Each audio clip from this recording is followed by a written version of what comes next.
Everyone, आज हम बात करेंगे बीपीएससी 132 में जो आपका ब्लॉक 3 है, जो कि इंस्टीट्यूशंस जो हैं आपके, जैसे लेजिस्लेचर हो गया, एग्जीक्यूटिव हो गया और जुडिशरी होता है, इसके ऊपर जो आपका यूनिट है। तो यहाँ पे हम करेंगे आज जो आपका लेजिस्लेचर है इसकी बात, ठीक है। तो सबसे पहले जो आपका जो ये टर्म लेजिस्लेचर है, जैसे आपको पता है जो जो हमारा स्टेट होता है उसके 3 ऑर्गन्स होते हैं। पहला होता है लेजिस्लेचर, दूसरा होता है जुडिशरी, दूसरा होता है आपका एग्जीक्यूटिव या जुडिशरी, उसके बाद तीसरे नंबर पे, ठीक है। तो सबसे पहले आपका जो ये टर्म लेजिस्लेचर है, ये आपका जो लैटिन एक लैंग्वेज है वहाँ से, वहाँ का एक वर्ड था लेक्स, जिसका मतलब है, वहाँ से आपका ये लेजिस्लेचर जो ये वर्ड है वहाँ से लाया गया है। तो जो लेजिस्लेचर का मीनिंग है उस वर्ड लेक्स का, ये मीनिंग था कि कोई ऐसा लॉ या कोई ऐसा लीगल रूल या अलग किस्म का लीगल रूल जो कि सब लोगों पे आप अप्लाई कर सको।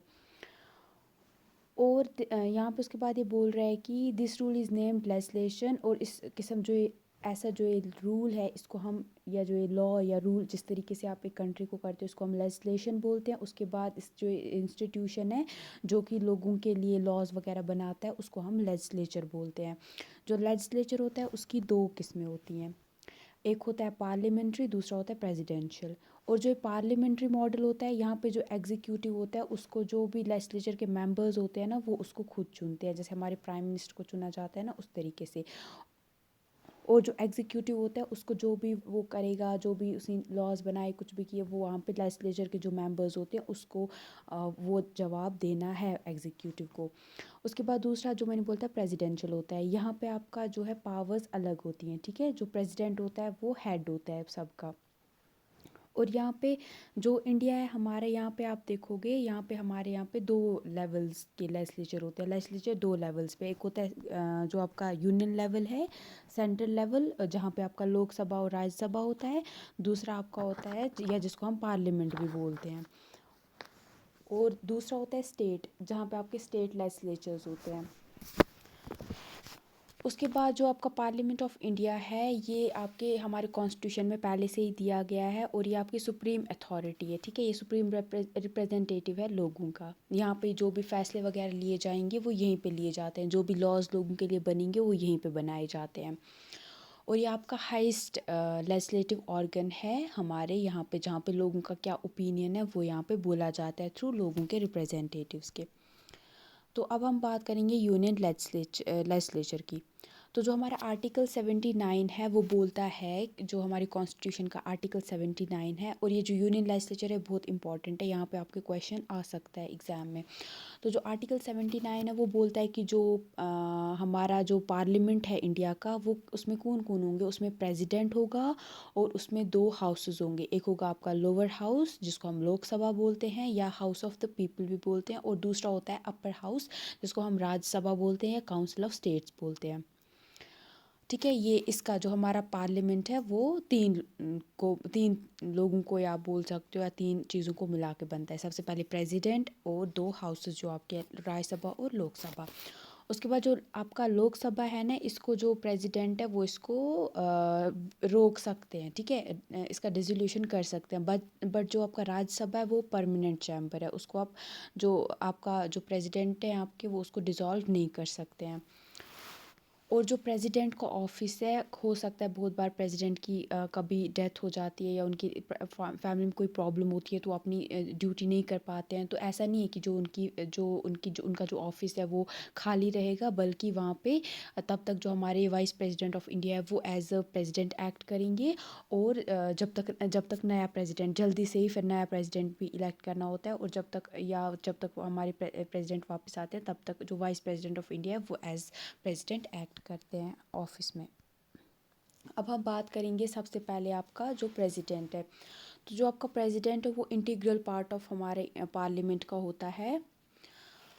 उसके बाद वो, ये आपको याद रखनी है बात, वो इसके मेंबर नहीं होते हैं, ठीक है। प्रेसिडेंट जो है वो मेंबर नहीं होते हैं इसके, वो इसके पार्ट होते हैं बट वो मेंबर नहीं है। तो जो हमारे प्रेसिडेंट है वो आपने देखा होगा, कोई भी जब राज्यसभा या लोकसभा की आप जब भी देखते हो टीवी में, कभी भी आपने देखा होगा वहाँ पे प्रेसिडेंट होते हैं, ठीक है। वो इसमें कभी भी पार्ट नहीं लेते हैं, ठीक है। उनको साइन वगैरह एसेंट देना होता है जब भी कोई बिल वगैरह पास हो जाती है, फिर वो प्रेसिडेंट के पास जाती है, वो उनकी फिर मर्ज़ी, वो देते हैं उसको, साइन करते हैं नहीं, बट वो यहाँ पे हियरिंग्स वगैरह सुनने नहीं बैठेंगे, वो यहाँ पे नहीं, जो भी यहाँ पे मीटिंग्स वगैरह आपके राज्यसभा लोकसभा में होंगी उसमें पार्टिसिपेट वो नहीं करेंगे। उसके बाद जो आपके प्रेसिडेंट है वो जो आपका हाउस है, जो लोकसभा है, कब वो उसकी मीटिंग स्टार्ट हो जाएंगी और कब उसका जो अभी का जैसे विंटर सेशन होता है, फिर समर्स में एक सेशन होता है, तो वो कब स्टार्ट होगा और कब ख़त्म होगा, वो हमारे प्रेसिडेंट बोलते हैं। उसका ऑर्डर, उनको ऑर्डर दिया जाता है जितने भी मेंबर्स हैं, कौन कौन इस बार इसमें पार्टिसिपेट करेंगे मीटिंग्स में, कौन नहीं करेगा, उनके पास वो सारी लेटर चले जाती हैं। और जो प्रेसिडेंट के पास ये भी पावर है कि वो लोकसभा को डिसॉल्व भी कर सकते हैं, बीच में ही रोक भी सकते हैं कुछ टाइम के लिए। और कोई भी बिल तब तक लॉ नहीं बनेगी जब तक प्रेसिडेंट उस पर अपना साइन नहीं देंगे। अगर आपके दोनों हाउसेस में कोई बिल है, बिल तभी लॉ बनती है जब उस पर दोनों हाउसेस उसको पास करते हैं और फिर उस पर प्रेसिडेंट अपना साइन करते हैं, यानी वो कागज़ जिस पे जो भी लॉ आपने लिखा हुआ है कि ये कंट्री में होगा। तो आपका जो यहाँ पे है प्रेसिडेंट की, ये सबसे इम्पॉर्टेंट पावर है। कोई भी जो बिल है वो तब तक लॉ नहीं बनेगी जब तक आपके जो प्रेसिडेंट है उस पर अपना साइन नहीं करते हैं।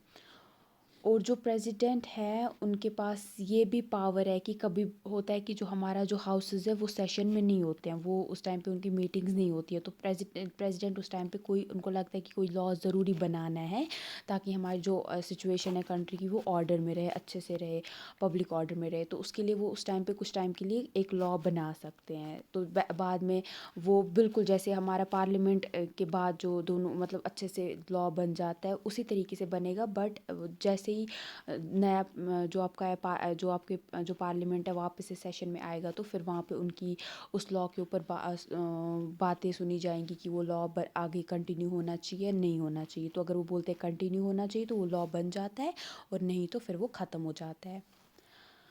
तो वो टेम्परेरी रहता है, बट है कि वो बना सकते हैं, वो उतना ही उसमें पावर रहेगी।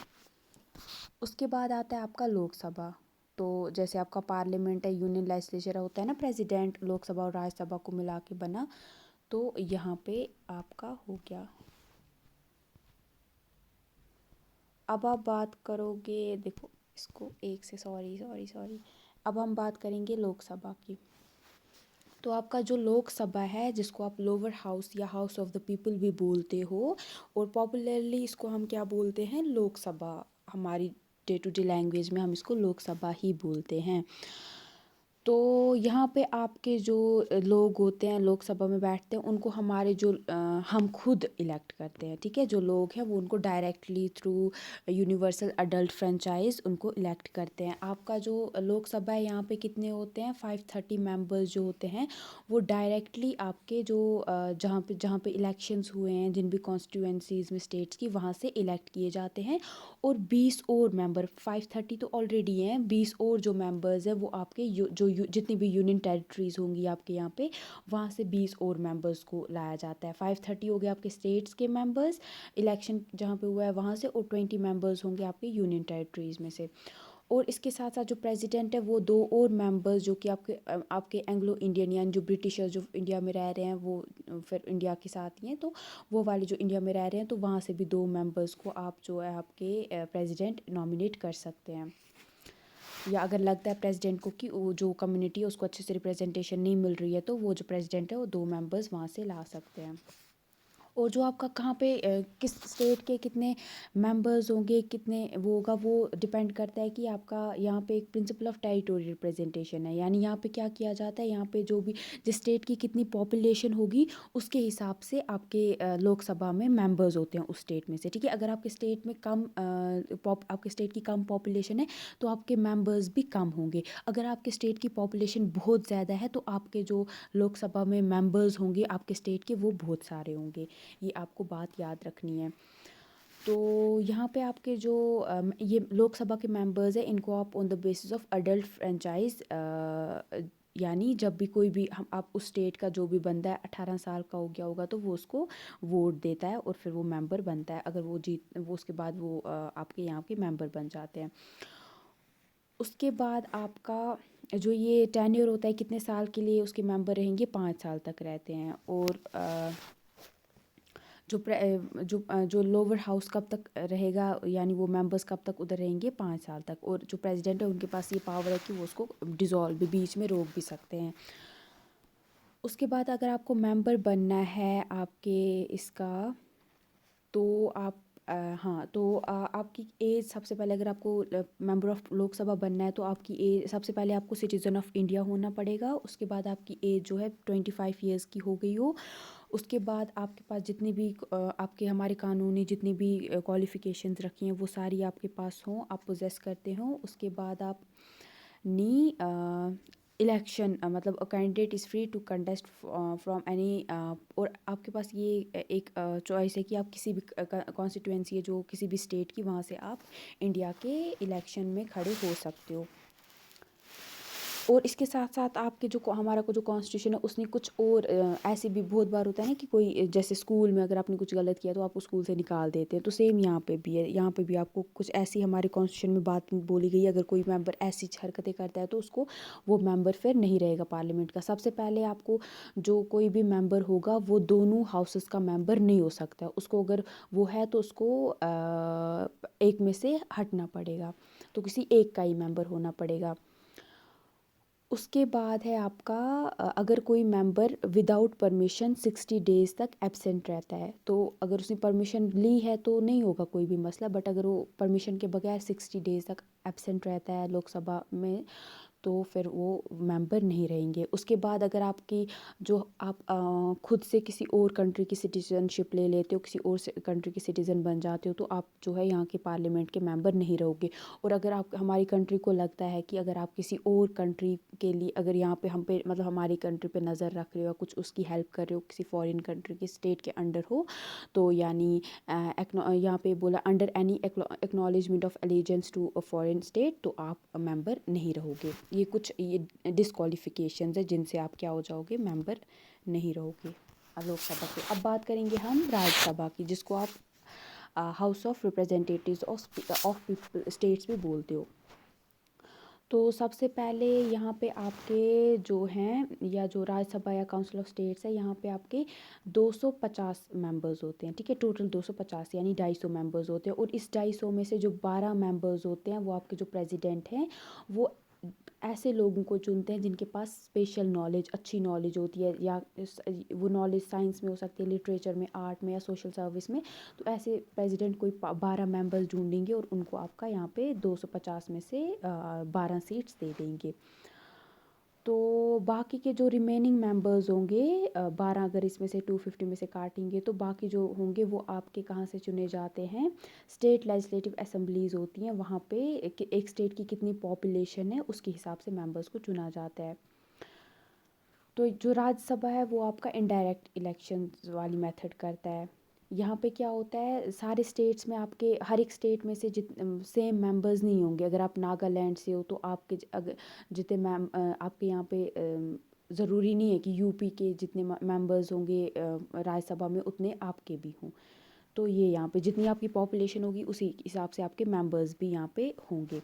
तो जैसे कि आप देखोगे यहाँ पे ये अगर आपकी पॉपुलेशन ज़्यादा है तो आपके जो राज्यसभा है वहाँ पे आपके मेंबर्स भी ज़्यादा होंगे। देखो जैसे कि आपका नागालैंड है, वहाँ पे पॉपुलेशन कम है तो वहाँ का एक ही मेंबर होता है राज्यसभा में।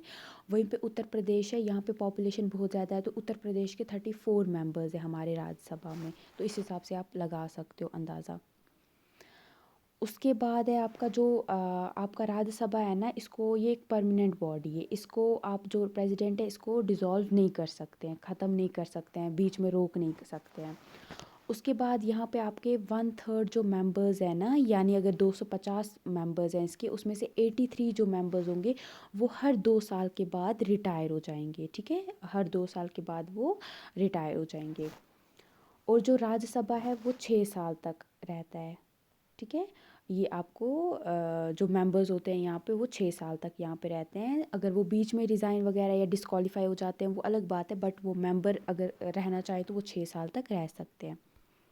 अब हम बात करेंगे स्पेशल पावर्स क्या है राज्यसभा की। सबसे पहले राज्यसभा जो है वो जो लोकसभा है, लोकसभा से जो भी स्पेशल मैटर जो कि लोकसभा के डोमेन में आते हैं उनके बारे में इंफॉर्मेशन मांग सकता है, ठीक है, इसके पास पावर है। उसके बारे में इंफॉर्मेशन अगर कोई भी राज्यसभा को चाहिए वो लोकसभा से उसके बारे में मांग सकता है। उसके बाद है लोकसभा जो है आपका, राज्यसभा जो है ना उसके पास जो vote of no confidence in the council of ministers नहीं होती है, ठीक है, वोट ऑफ नो कॉन्फिडेंस इनके पास वो पावर नहीं है। और आपकी जो राज्यसभा है इसके पास अगर अभी पहले हम बात करेंगे क्या इनके पास पावर्स नहीं है, ठीक है, उसके बाद में बोलूँ कि आप स्पेशल पावर्स है। उसके बाद ये जो मनी बिल होती है ना, जो पैसे के रिलेटेड बिल्स होती हैं उसके ऊपर भी कोई इसके वो इसके अंडर नहीं आती हैं। उसके बाद जो है अब है कॉन्स्टिट्यूशन जो है हमारा, उसने कुछ स्पेशल पावर्स हमारे राज्यसभा को दिए हैं। सबसे पहले जो राज्यसभा है दो बहुत इंपॉर्टेंट पावर्स है इसके पास। सबसे पहले आर्टिकल 249, ठीक है, आर्टिकल 249 जो है बहुत इंपॉर्टेंट है, ये एक पावर राज्यसभा की। यहाँ पे क्या बोला गया है, यानी जो आपका the Rajya Sabha has power to pass a resolution by majority of not less than 2/3 of members present and voting declaring that it is necessary और एक्सपेंडेड। अगर कभी जो आपका राज्यसभा के मेंबर्स को ये लगता है कि कोई लॉ आना हमारी कंट्री में बहुत ज़्यादा ज़रूरी है, या कोई भी ये करना पावर मतलब किसी किस्म की या कोई भी ये मतलब लॉ लाना ज़रूरी है, उसके लिए वो क्या कर सकते हैं, अगर वहाँ पे सिर्फ 83 मेंबर्स ही हैं तो वो भी इलेक्शन करके, सॉरी इलेक्शन बोलिए, वो भी वोट करके उस लॉ को पास करवा सकते हैं। वो इनके अगर लगता है कि बहुत इंपॉर्टेंट है उस टाइम पे वो चीज़ होना जो कि नेशनल इंटरेस्ट पूरी कंट्री के इंटरेस्ट में है ज़रूरी, तो वो करा सकते हैं। अगर वहाँ पे 83 मेंबर्स भी 250 में से होंगे तो वो करा सकते हैं उस टाइम पे। अगर मेजॉरिटी मिलती है तो वो लॉ है वो कुछ टाइम के लिए पास हो जाएगा, बट वो जो लॉ होगा वो सिर्फ 1 ईयर तक रहेगा, उसके बाद वो लॉ नहीं होगा। उसके बाद उसको असली मतलब लोकसभा वगैरह सबसे उसको एसेंट लेना है, फिर उसके बाद वो लॉ अच्छे तरीके से बन सकता है। उसके बाद आर्टिकल 312 है दूसरी पावर, वो ये है कि एक स्पेशल पावर देती है राज्यसभा को, यहाँ पर भी एक और रेजोल्यूशन ये पास करते हैं। यानी क्या रेजोल्यूशन है ये, एक अगर राज्यसभा को लगता है आपके कि कोई और हमारी ऑल इंडिया सर्विसेज जो हैं वो और कोई बनाना चाहते हैं, या एक से ज़्यादा और आपकी जो ये हैं आपकी सर्विसेज हैं ऐड करना चाहते हैं हमारी जितनी ओवरऑल सर्विसेज हैं, तो ये कर सकते हैं, ठीक है, वो यहाँ पे आपकी इनके पास पावर है।